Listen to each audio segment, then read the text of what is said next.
Welcome to Zoza Story World. In a quiet town by the river, there lived a boy named Ethan.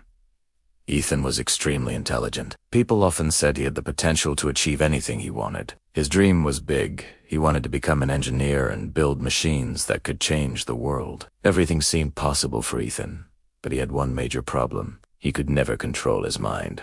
Whenever he tried to study, his thoughts would drift, sometimes to his phone, sometimes to games, sometimes to random daydreams. He often told himself, "I have plenty of time. I'll study later." But strangely, later never seemed to come. His parents and teachers always reminded him how important it was to focus, but Ethan believed intelligence alone would guarantee his success. One day, the results of the regional science scholarship were announced. Ethan had hoped to secure it, thinking it would bring him closer to his dream. But when he saw the result, his heart sank.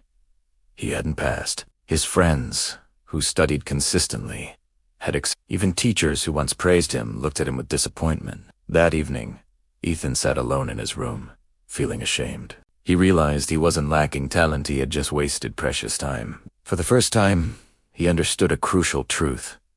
Being smart is not enough. Without discipline, no one succeeds.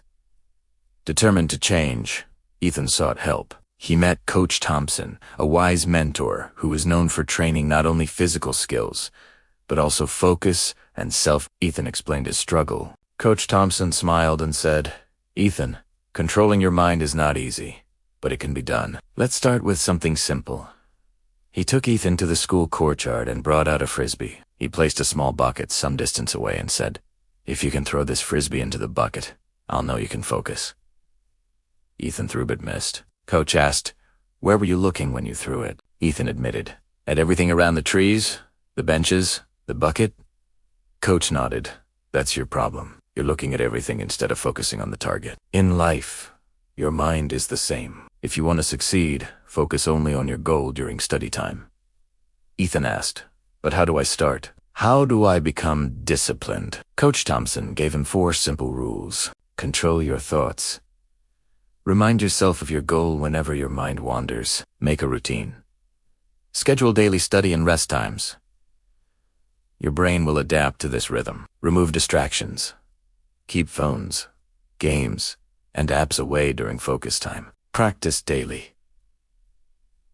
Discipline is built gradually. Small daily habits create lasting change. Ethan followed the advice diligently. He turned off his phone, created a strict routine, and reminded himself, "I want to become an engineer."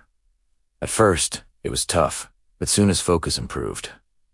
Months later, Ethan took another important exam. This time, he not only passed, he topped the list. He knew his success was not just talent, it was discipline. A year later, standing on the stage to receive a scholarship, Ethan remembered Coach Thompson's words, "The mind is like a wild horse. Train it, and it will take you exactly where you want to go." From that day on, Ethan lived by one principle: train your mind, and success will follow. If Ethan's story inspired you, remember discipline and focus are your true allies in achieving any dream.